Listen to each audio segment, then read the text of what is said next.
Hello friends, welcome to study circle में आपका स्वागत है। आज इस वीडियो में हम संपूर्ण प्राचीन भारतीय इतिहास के विविध पहलुओं का अध्ययन करेंगे। दोस्तों, जैसा कि पहले माना जाता था कि प्राचीन भारतीय इतिहास का काल 1921 से पहले माना जाता था कि भारतीय कालीन इतिहास जो है वो वैदिक काल से शुरू होता है, लेकिन 1921 के रिवॉल्यूशन यानी हिस्टोरिकल रिवॉल्यूशन, जो ऐतिहासिक क्रांति हुई जिसको हम मानते हैं हड़प्पा की खोज, यानी 1921 में जब दयाराम साहनी ने हड़प्पा की खोज की, उस समय से हमारी जो प्राचीन संस्कृति रही है, हमारा प्राचीन इतिहास जो रहा है, वो लगभग 1000 साल पीछे चला गया। यानी जिसको हम 1500 से और 600 ईसा पूर्व के बीच मानते थे, वो 2500 से 1500 ईसा पूर्व के बीच में आ गया। तो दोस्तों, आज हमारा जो मूल टॉपिक है, हम उस पर सीधे आते हैं। आज का हमारा जो मूल टॉपिक है वो हड़प्पा सभ्यता, यानी जिसको हम इंडस वैली भी कहते हैं। दोस्तों, हड़प्पा सभ्यता भारतीय संस्कृति की एक लंबी और विविधतापूर्ण कहानी है, और इसका प्रारंभिक इतिहास जो है वो लगभग 2500 ईसा पूर्व से माना जाता है। हालांकि इसमें विद्वानों ने विभिन्न मत दिए हैं, किसी ने इसको 3200 3250 से पहले माना है। हम इस पर आगे डिस्कस करेंगे। तो आइए दोस्तों, आगे हम डिस्कस करते हैं कि इसके नामकरण के बारे में, यानी इसका नामकरण कैसे पड़ा। तो दोस्तों, इसको विविध विद्वानों ने विविध ढंग से इसका नामकरण किया है। जैसे कुछ लोग इसको हड़प्पा सभ्यता कहते हैं, जैसा कि हम आप पहले बताएं। हड़प्पा सभ्यता इसलिए कहा जाता है क्योंकि सबसे पहले जो स्थल खोजा गया था 1921 में, वो हड़प्पा नामक स्थल था, जो वर्तमान में पाकिस्तान में पड़ता है। इसके बाद इसको सिंधु सभ्यता भी कहा जाता है, या सैंधव सभ्यता भी कहा जाता है। सैंधव सभ्यता इसलिए इसे कहा जाता है क्योंकि इसके जो प्राचीन स्थल मिले हैं वो सिंधु नदी के किनारे, जो सिंधु भारत और पाकिस्तान का वर्तमान में बॉर्डर बनाती है, उसके किनारे इसके बहुत ज़्यादा स्थल पाए जाने के कारण इसे सिंधु सभ्यता भी कहा जाता है। जिसे सिंधु सरस्वती सभ्यता भी कहीं कहीं विद्वानों ने उल्लेख किया है इसका।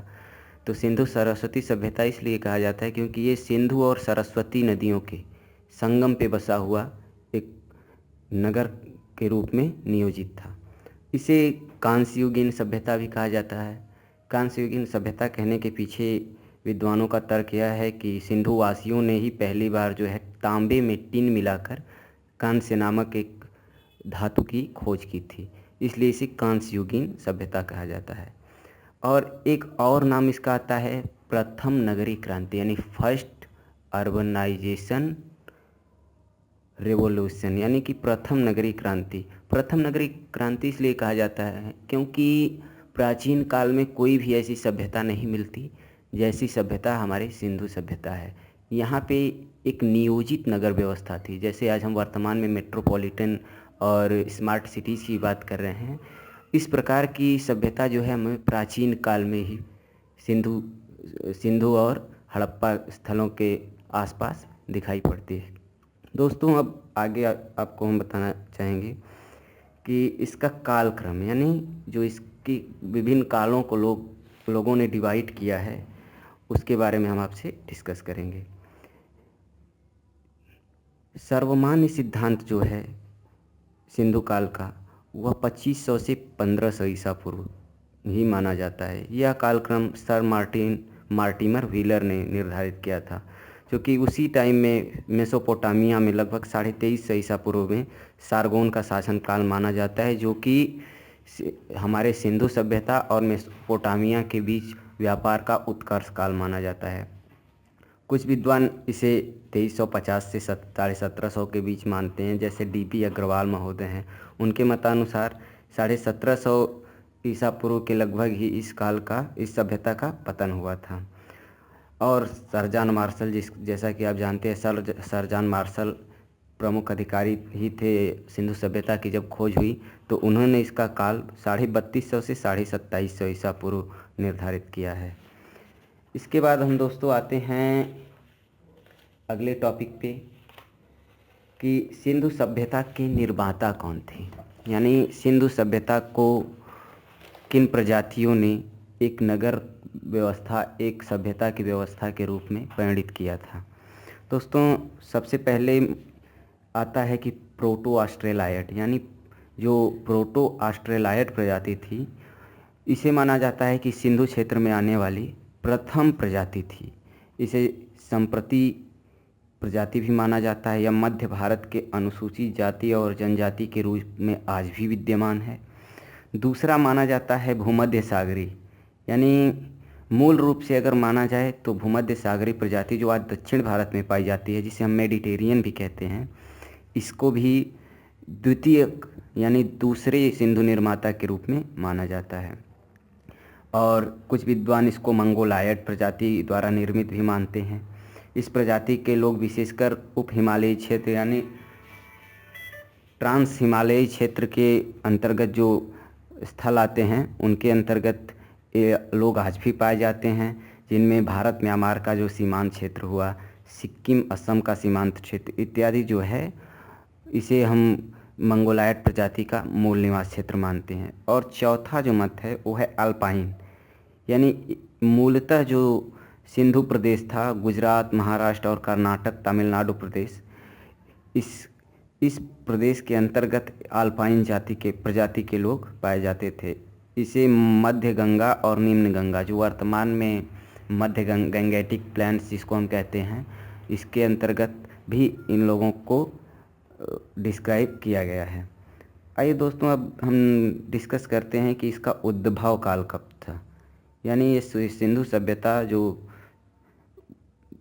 उद्भव के बारे में जो इसका विचार दिया गया है, विभिन्न विद्वानों ने जिसको डिवाइड किया है कि इसका उद्भव कैसे हुआ।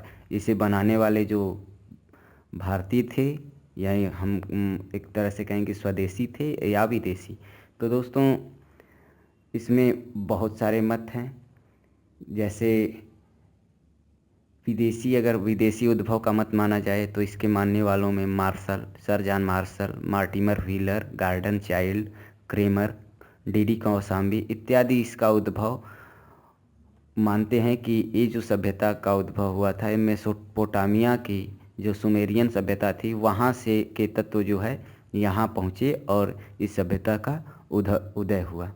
और जो स्वदेशी मत है, उस मत को मानने वाले फेयर सर्विस, अमलानंद घोष, आलचिन और एस.आर. राव, डी.पी. अग्रवाल इत्यादि विद्वानों ने माना है कि नहीं, ये सभ्यता जो है स्वदेशी सभ्यता है और इसका उद्भव जो है भारतीय परिक्षेत्र यानी जो इस भारतीय उपमहाद्वीप है, इसी के अंतर्गत इसका उद्भव हुआ था।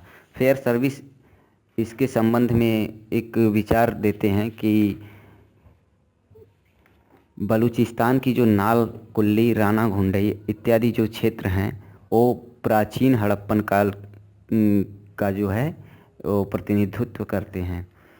और इसी तरह आलचिन मानते हैं कि ये कोई अलग संस्कृति नहीं थी, यह प्राचीन भारतीय संस्कृति थी और इसका धीरे धीरे उद्भव हुआ। तो इस प्रकार हम दोस्तों देखते हैं कि इसके विदेशी और स्वदेशी दोनों सिद्धांत जो हैं अपने अपने आप में पूर्ण नहीं हैं। इस तरह माना जा सकता है कि इसमें कुछ स्वदेशी और कुछ विदेशियों का मिश्रण करके ही इस सभ्यता का निर्माण हुआ था। अब आइए दोस्तों, हम इस सभ्यता के विस्तार क्षेत्र के बारे में थोड़े विस्तार से चर्चा करते हैं। जैसा कि माना जाता है कि यह सभ्यता उत्तर में मांडा, दक्षिण में दाइमाबाद, पूर्व में आलमगीरपुर और उत्तर में सुतका-गेंडोर, यानी ये जो 4 परिक्षेत्र, यानी इसका उत्तरी क्षेत्र मांडा, दक्षिणी क्षेत्र दाइमाबाद और पूर्वी क्षेत्र आलमगीरपुर और पश्चिमी क्षेत्र सुतका-गेंडोर। आइए हम इस पे एक विस्तार से चर्चा करते हैं। वर्तमान में जो मांडा क्षेत्र है वो जम्मू कश्मीर के पंजाब में वो जम्मू कश्मीर प्रांत में पड़ता है, और जो आलमगीरपुर है वो पश्चिमी उत्तर प्रदेश में पड़ता है, और सुतका-गेंडोर वर्तमान में बलूचिस्तान में पड़ता है, और दाइमाबाद जो है वो महाराष्ट्र के अहमदनगर में पड़ता है। तो इस प्रकार दोस्तों हम ये समझ सकते हैं कि ये काफ़ी विस्तृत संस्कृति और सभ्यता थी। और इसका जो क्षेत्रफल था लगभग 12,99,600 वर्ग किलोमीटर, यानी लगभग 13 लाख वर्ग किलोमीटर में फैला हुआ था। और जो कि अगर हम तुलनात्मक रूप से देखें तो मिस्र के सभ्यता से लगभग 20 गुना और मेसोपोटामिया की सभ्यता से लगभग 12 गुना बड़ा जो है कि इसका विस्तार क्षेत्र था। और आगे हम बात करते हैं दोस्तों, इसके जो 3 काल पाए जाते, 3 कालों का जो निर्धारण किया गया है, इसमें पूर्व हड़प्पा स्थल और उत्तर हड़प्पा स्थल, यानी प्री हड़प्पन स्थल और पोस्ट हड़प्पन स्थल, यानी ये 3 क्षेत्रों का विभाजन किया, 3 कालक्रम का विभाजन किया गया है। जो प्राक हड़प्पा सभ्यता यानी पूर्व हड़प्पा सभ्यता है, इसको माना जाता है कि यह हड़प्पा सभ्यता से पूर्व में भी विद्यमान थे। इन स्थलों में दक्षिणी अफगानिस्तान में स्थित मुंडीगाक और तेह मोरासी घुंडई, पाकिस्तान के बलूचिस्तान में स्थित नाल, किले-गुल मोहम्मद, दम्बसादात इत्यादि जो स्थल हैं वो प्राक हड़प्पा स्थल के अंतर्गत आते हैं। जो हड़प्पा कालीन स्थल है उसका हमें आगे विस्तार से जो है कि आपको बताएंगे कि इसमें जो विभिन्न स्थल थे। और जो हड़प्पा उत्तर स्थल यानी पोस्ट हड़प्पन स्थल जो हैं उसे हम रोजदी और रंगपुर को मानते हैं। आइए दोस्तों अब विचार करते हैं कि हड़प्पा स्थल की जो मूलतः विशेषता थी वो क्या थी। नगर नियोजन, यानी नगर नियोजन आपको इसकी नगर नियोजन की विशेषताओं के बारे में अगर हम बात करें तो हड़प्पा के नगर जो थे वो जाल की तरह व्यवस्थित थे, यानी एक ग्रिड सिस्टम पे बने हुए थे। अर्थात सड़कें जो थी एक दूसरे को समकोण पे काटते थे। प्रत्येक नगर 2 भागों में विभक्त थे, यानी एक पश्चिमी टीले और दूसरा पूर्वी टीला। पश्चिमी टीले अपेक्षाकृत ऊंचे होते थे लेकिन ये छोटे होते थे, यानी इनका जो क्षेत्रफल था वो छोटा होता था। हाँ, इनकी ऊंचाई जो है पूर्वी टीले के अपेक्षाकृत ज़्यादा ऊंची होती थी। इन टीलों पर किले अथवा दुर्ग स्थित थे, यानी कि हम कह सकते हैं कि ये एक सुरक्षा वाल्व थे उस टाइम, यानी अपने विरोधियों दुश्मनों के आक्रमण से बचने के लिए ये जो दुर्ग बनाए गए थे ये ऊंचे टीलों बनाए गए थे। पूर्वी टीलों की अगर बात करें तो इन पे नगर या आवास के क्षेत्र स्थित थे, जैसा कि आज साक्ष्य मिलता है। और ये टीले जो होते थे वो पश्चिमी टीलों के अपेक्षाकृत क्षेत्रफल में बड़े होते थे। इनमें सामान्य नागरिक, व्यापारी, शिल्पकार, कारीगर और श्रमिक वर्ग जैसे लोग निवास करते थे। और दुर्ग जो होता था जो पश्चिमी टीलों पे स्थित था उस पे जो है मुख्यतः प्रशासनिक और सार्वजनिक भवन, और जो आज हम अन्नगार की बात करते हैं जो मोहनजोदड़ो में बहुत बड़ा अन्नगार मिलता है, ये भी पश्चिमी टीले पर ही स्थित था। सामान्यतः पश्चिमी टीला एक रक्षा प्राचीर यानी कि एक सुरक्षात्मक दीवार से घिरा हुआ था, और लेकिन जो पूर्वी टीला था वो खुला हुआ था। मतलब जैसे हम कह सकते हैं कि ये सार्वजनिक स्थल प्रकार का टीला होता था। इसके कुछ अपवाद भी हमें देखने को मिलते हैं, जैसे कालीबंगन नगर क्षेत्र भी रक्षा प्राचीर से युक्त था। लोथल और सुरकोटता स्थल जो थे वो अलग अलग 2 टीले नहीं मिले हैं, वहाँ पे एक ही टीला था। जबकि चन्हूदड़ों, जिसका कि उल्लेख बार बार आता है, चन्हूदड़ों एकमात्र ऐसा नगर है जो कि दुर्गीकृत यानी कि जिसके चारों तरफ प्राचीर नहीं बनी थी, एक खुला हुआ नगर था। धौलावीरा का नगर 3 इकाइयों में बटा था। पहले यह समझा जाता था कि हड़प्पा के सभी नगर पश्चिमी और पूर्वी भागों में विभाजित थे, परंतु ये इसे समय के साथ साथ इस तर्क को खारिज कर दिया गया, क्योंकि बड़े बड़े जो सार्वजनिक भवन, बाजार और छोटे छोटे रिहायशी मकान इत्यादि जो शिल्पकलाएँ लगभग सभी इलाकों में वर्तमान में जो है कि उनके साक्ष्य सभी इलाकों में पाए जाते हैं। आइए दोस्तों अब बात करते हैं हड़प्पा के जो प्रमुख नगर थे, यानी ये अगला आपका जो टॉपिक है वो है हड़प्पा के प्रमुख नगर। वैसे तो हड़प्पा संस्कृति में लगभग 1500 वर्तमान तक 1500 स्थलों का पता लग चुका है, किंतु उनमें केवल 7 को ही नगर की संज्ञा दी जाती है। यानी हम कहें कि जो 1500 स्थल थे उनमें 7 बड़े नगर थे और बाकी छोटे छोटे नगर थे। अब आइए हम बात करते हैं हड़प्पा के जो बड़े 7 नगर थे उनके बारे में। तो पहला जो नगर था वो हड़प्पा को ही माना जाता था। हालांकि यह सबसे बड़ा नगर के नंबर पे सबसे बड़ा दूसरा स्थल माना जाता है। इससे बड़ा मोहनजोदाड़ो था। हड़प्पा का जो पूरा स्थल पाकिस्तान में, जो वर्तमान में पाकिस्तान है, उसके पंजाब प्रांत के मांटगोमरी ज़िले में, यानी आधुनिक समय में जो पाकिस्तान का साहिवाल ज़िला है, उस इलाके में ये हड़प्पा स्थल जो है वो पाया जाता है। रावी नदी के इसका जो वर्तमान में स्थल है वो रावी नदी के बाएं तट पे स्थित है। और सर्वप्रथम हड़प्पा का उल्लेख कहाँ आता है? 1826 में चार्ल्स मेसन, जो कि उस टाइम रेलवे इंजीनियर थे, उन्होंने इसका उल्लेख किया था कि ये जो रावी नदी के बायां तट है उसके आसपास एक बहुत बड़ा प्राचीन नगर है जो कि ज़मीन के अंदर, मिट्टी के अंदर दबा हुआ है। लेकिन जब दूसरी बार इसका उल्लेख आया तो वहीं जब कराची से और लाहौर के लिए रेलवे लाइन बिछाई जा रही थी, उस टाइम जॉन ब्रंटन और विलियम ब्रंटन ने यहाँ जो प्राचीन ईंटें मिली थी उसका उपयोग रोड़ों के रूप में, यानी कि रेलवे लाइन के नीचे जो रोड़े बिछाए जाते हैं, इसके रूप में किया। और यह समय था 1856 का, जब भारतीय पुरातत्व विभाग की स्थापना हुई।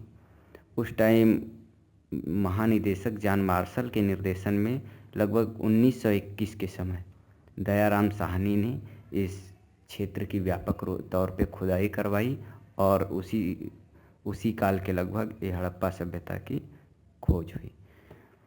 यह इसका अगर हम क्षेत्रफल देखें तो हड़प्पा लगभग 150 हेक्टेयर के घेरे में बसा हुआ था। इसके दुर्ग के टीले को ए और बी का नाम दिया गया। दुर्ग के बाहर उत्तर दिशा में स्थित लगभग 6 मीटर ऊंचे टीले को यफ नाम दिया गया है। इस टीले पर, इसी टीले पे जो यफ नाम का टीला है, इसी पे अन्नगार और अनाज कूटने का जो चबूतरा है वह स्थित है। अन्नगार जो है रावी नदी के तट के किनारे स्थित था। हड़प्पा के यफ टीले में पकी हुई ईंटों की लगभग 18 वृत्ताकार, यानी 18 गोलाकार चबूतरा जो है वह आज भी प्राप्त होता है, जिनका उपयोग अनाज पीसने के लिए, यानी अनाज को निराई गुड़ाई के लिए इसका यूज होता था या इसका इस्तेमाल होता था। अब आइए बात करते हैं सबसे बड़ा नगर, प्रेतों का टीला, जिसे हम मोहनजोदड़ो कहते हैं। यानी मोहनजोदड़ो का मतलब होता है, इसका संधि विच्छेद होता है मोहेंजोदारो, यानी मुर्दों का टीला। इसे लोग, आसपास के लोग, सिंधु का बाग भी कहते हैं, क्योंकि यह सिंधु घाटी सभ्यता का सबसे बड़ा नगर है। और यहाँ मिट्टियों के ढेर के नीचे पड़े मिले छोटे छोटे वृक्षों के अवशेष जो है, यह इंगित करते हैं कि यह उस वक्त में बहुत बड़ा बाग रहा होगा। और इसकी खोज की बात करें तो मोहनजोदड़ो की खोज 1922 में राखालदास बनर्जी महोदय ने की थी। और इस दुर्ग के टीले को, जो मोहनजोदड़ो का टीला है, उसे स्तूप टीला भी कहते हैं, क्योंकि ये जो वर्तमान काल के स्तूप मिलते हैं उस प्रकार का यह टीला है।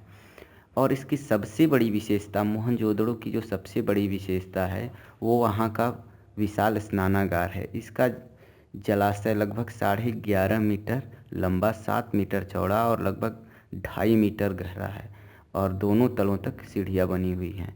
इसका जो फर्श है वो पक्की ईंटों से बना हुआ है और इसमें पानी डालने और निकालने के लिए काफ़ी सारा जगह बनाया गया है। और इस स्नानागार के बाद जो है दोस्तों, एक और यहाँ का बहुत ही प्रसिद्ध स्थल है अन्नागार, जिसे व्हीलर महोदय ने अन्न कोठार की संज्ञा दी है। इसके बाद आता है सभा भवन, जो कि दुर्ग के दक्षिण में स्थित है। और उसके बाद आता है पुरोहित आवास, जो स्नानागार के उत्तर पूर्व में स्थित है।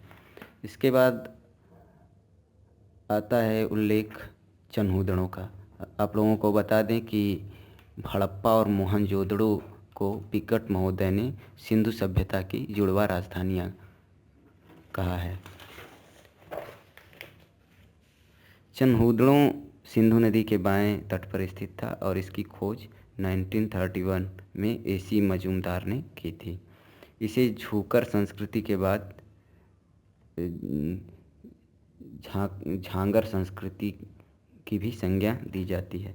मैके महोदय ने यहाँ से मनके बनाने का कारखाना खोजा था और यहाँ एक ऐसी मुद्रा मिली है जिस पे 3 घड़ियाल तथा 2 मछलियों का अंकन है।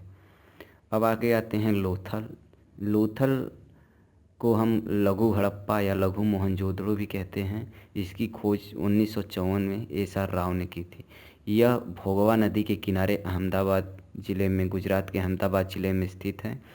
और लोथल इसलिए सबसे प्रसिद्ध स्थल है क्योंकि यहाँ के लोथल के पूर्वी भाग में एक गोदीवाड़ा यानी वर्तमान में जिसे हम बंदरगाह कहते हैं, इसका साक्ष्य मिला है। अगला स्थल आता है कालीबंगा। कालीबंगा का सीधा सा अर्थ होता है काले रंग की चूड़ियाँ। यह राजस्थान के गंगानगर में स्थित है। इसकी खोज अमलानंद घोष महोदय ने 1951 में की थी।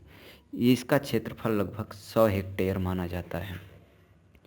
यह सरस्वती और दृष्टि नदियों के बीच स्थित था और जो कि वर्तमान में घग्गर और चैतंग के नाम से जानी जाती हैं।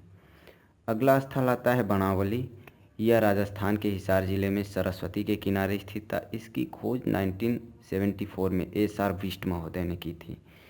यहाँ से ही दोस्तों, जैसा कि हमेशा पूछा जाता है कि मिट्टी का बना हल कहाँ से मिलता है, तो आप लोगों को याद होना चाहिए कि मिट्टी से बना स्थल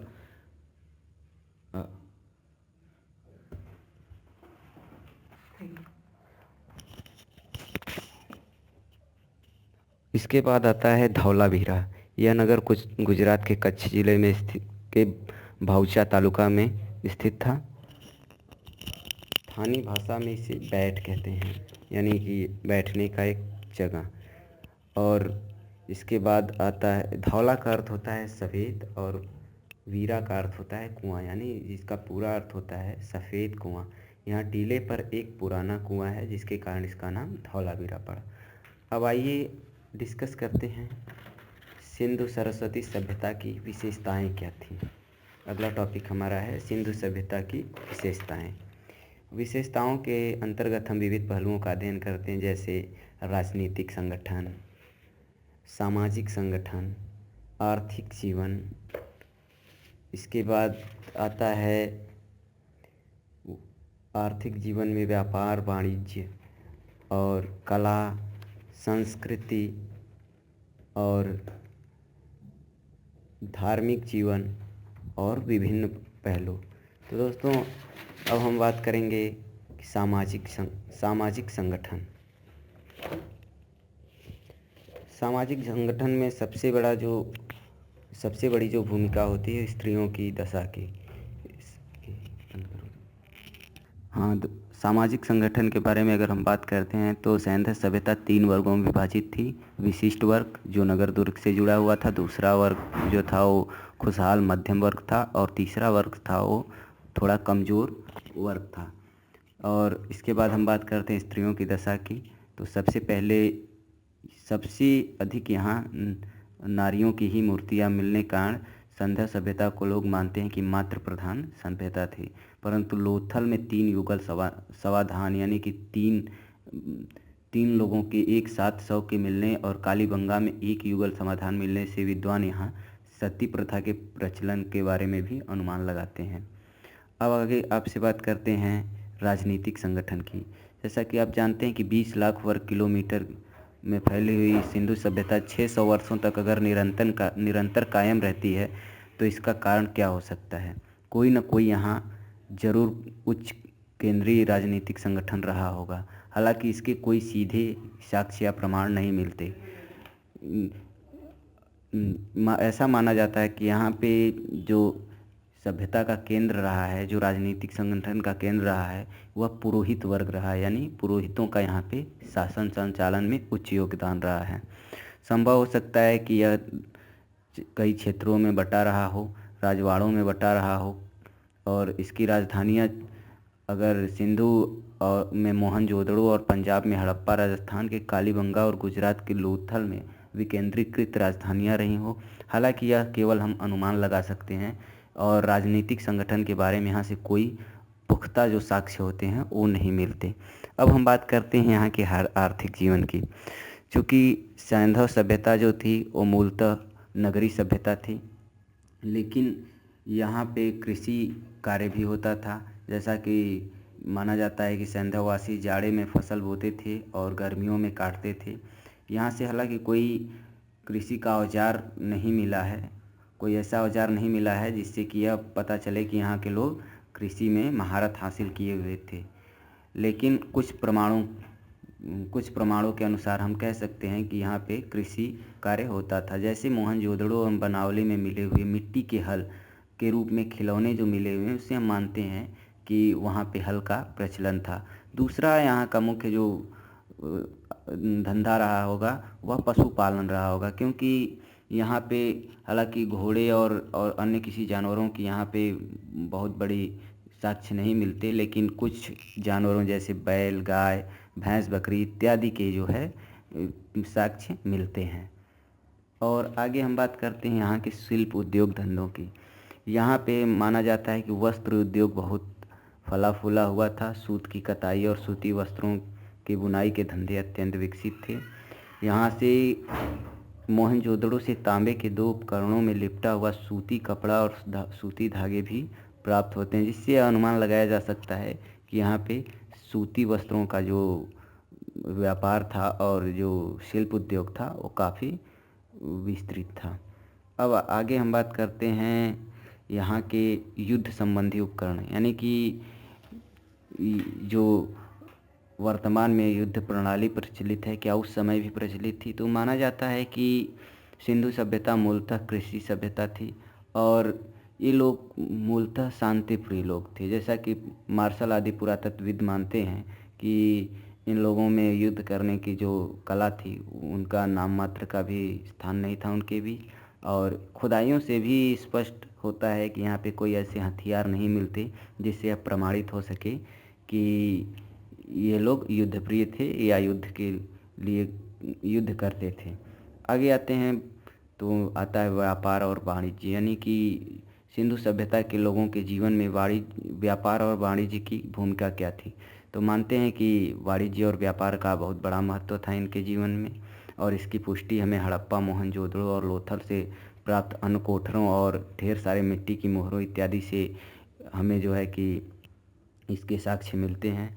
आगे दोस्तों बात करते हैं यहाँ की सैंधवकालीन कला, यानी यहाँ पे मूर्ति कला, हस्तकला और शिल्प कला इत्यादि के बारे में जो प्रमाण मिलते हैं उनके आधार पर हम कह सकते हैं कि यहाँ के लोग जो हैं वो कला में पारंगत थे।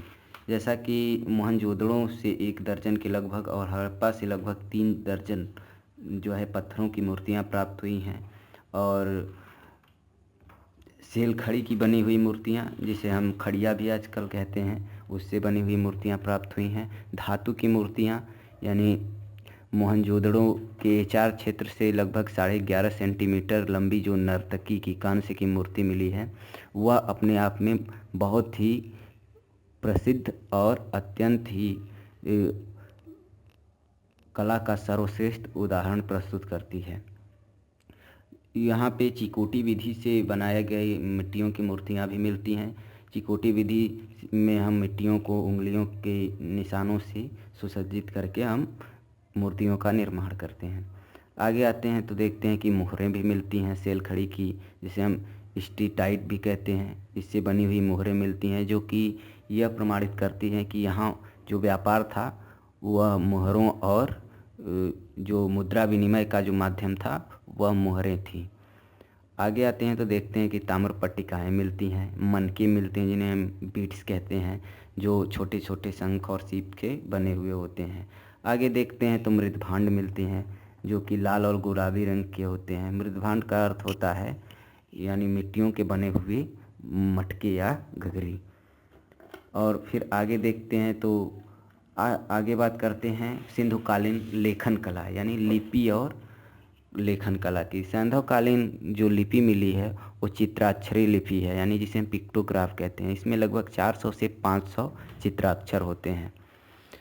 लेकिन सबसे बड़ी विडंबना है कि आज तक ये लिपि पढ़ी नहीं जा सकी है। इससे जो हमारा सैंधवकालीन इतिहास है वो अंधेरे में रह जाता है। और आगे बात करते हैं सिंधु काल की धार्मिक जीवन यानी धार्मिक मान्यताओं की। तो अगर धार्मिक मान्यताओं में देखें तो धर्म नाम का कोई वहाँ पे साक्ष्य हमें नहीं मिलता है। केवल हम अनुमान लगाते हैं कि वहाँ पे जो छोटी छोटी मूर्तियाँ और पत्थर के निर्मित लिंग योनियाँ, मोहरें, मुद्रांक इत्यादि जो मिले हैं, इससे यही सिद्ध होता है कि वहाँ के लोग मूर्ति पूजा में विश्वास करते थे। लेकिन साक्षात मूर्ति न मिलने का कारण यह होता है कि ये लोग मूलतः प्रकृति पूजक थे।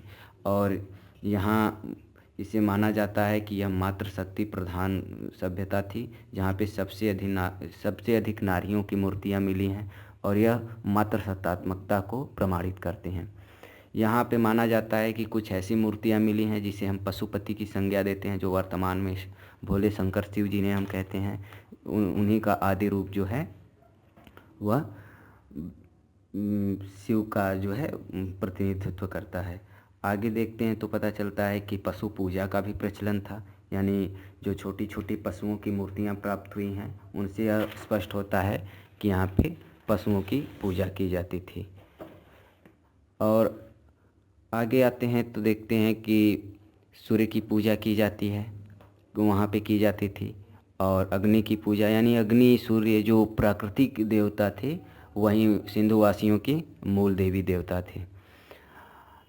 अंत्येष्टि संस्कार की अगर बात करें तो यहाँ पे अंत्येष्टि संस्कार के लगभग 3 साक्ष्य मिलते हैं, जिन्हें हम पूर्ण समाधिकरण, आंशिक समाधिकरण और दाह संस्कार कहते हैं। यानी पूर्ण समाधिकरण का मतलब होता है कि मुर्दों को ज़मीन के अंदर दफना दिया जाता था। आंशिक समाधिकरण का मतलब होता है कि इसी तरह मृत शरीर को पशु पक्षियों के लिए खाने के लिए छोड़ दिया जाता था। वो तत्पश्चात उनके जो अवशेष बचते थे उनको दफना दिया जाता था। और दाह संस्कार का अर्थ होता है कि उनके जो मृत शरीर थी, जो उनका शव था, उनको अग्नि को समर्पित कर दिया जाता था। अंत में आइए दोस्तों बात करते हैं कि इतनी उत्कृष्ट सभ्यता के पतन का क्या कारण बना, यानी सिंधु सभ्यता का पतन कैसे हुआ। इसके समर्थन में कई मत आते हैं। कुछ लोग कहते हैं कि बाढ़ के कारण सिंधु सभ्यता का पतन हुआ। जैसे सिंधु सभ्यता सिंधु नदी के किनारे स्थित थी, हो सकता है सिंधु नदी में बाढ़ आई हो और सारी सभ्यता का पतन हो गया हो। इस मत का सबसे प्रबल समर्थन मार्शल महोदय करते हैं। और दूसरा जो मत है वो है आर्यों का आक्रमण। इस मत का समर्थन व्हीलर, गार्डन चाइल्ड, मैके, पिकेट इत्यादि विद्वानों ने किया है कि आर्यों का आक्रमण हुआ और जो यह सभ्यता थी वो अपनी रक्षा नहीं कर सकी। क्योंकि हम बता चुके हैं कि यह सभ्यता शांति प्रिय थी और आर्यों से आक्रमण के समय यह अपनी रक्षा न कर सकी होगी, इसलिए इसका जो है पतन हो गया होगा। और मोहनजोदड़ो से भी पर्याप्त रूप में नरकंकाल मिलते हैं जो कि यह सिद्ध करते हैं कि यह आर्यों के आक्रमण से इसका पतन हुआ। तीसरा कारण आता है दोस्तों जलवायु परिवर्तन। R.L. स्टाइन और अमलानंद घोष आदि विद्वानों ने इसके पतन का एक कारण दिया है जलवायु परिवर्तन। जलवायु परिवर्तन के तर्क के रूप में वो कहते हैं कि सिंधु सभ्यता जो थी वो इतनी के बारे में हम बात कर रहे थे, तो जंगलों की अत्यधिक कटाई के कारण जलवायु परिवर्तन हुआ होगा और जो है अत्यधिक वर्षा के कारण बाढ़ इत्यादि से सभ्यता धीरे धीरे विनष्ट हो गई होगी। चौथा कारण आता है विदेशी व्यापार में गतिरोध से। अल्ब्राइट ने यह मत व्यक्त किया है कि मेसोपोटामिया के साक्ष्यों के अनुसार सैंधव सभ्यता 1750 ईसा पूर्व के लगभग विद्यमान थी। और इससे पता चलता है कि यह ग्रामीण संस्कृति होने के कारण जो है इसका पतन हो गया। और इसका अगला कारण लोग देते हैं कि यह जो है अदृश्य गाज के कारण इसका पतन हो गया। यह दोस्तों अंतिम कारण है जिसमें कि M. दमित्रियदेव ने इसको माना है कि इसका विनाश जो है पर्यावरण में होने वाले किसी अचानक भौतिक रासायनिक विस्फोट जिसे हम अदृश्य गाज कहते हैं, कि गाड़ी निकली ऊर्जा से इसका जो है पतन होता दिया जाता है। प्रशासनिक शिथिलता, यानी मार्शल के अनुसार सिंधु सभ्यता के अंतिम चरण में प्रशासनिक शिथिलता दृष्टिगोचर होने लगते हैं। अब जो मकान थे वो अव्यवस्थित हो गए और धीरे धीरे कच्ची ईंटों का प्रयोग होने लगा। अंततः यह सभ्यता नष्ट हो गई। तो दोस्तों, मैं समझता हूँ कि यह टॉपिक थोड़ा बोरिंग रहा होगा और अगले वीडियो में हम कोशिश करेंगे कि हम आपको और ब्रीफ में समझाएं। अगर आपको हमारा वीडियो पसंद आया हो तो सब्सक्राइब करें, ताकि हम आपको ऐसे ही और वीडियोस आप तक हम पहुंचाते रहें। धन्यवाद दोस्तों।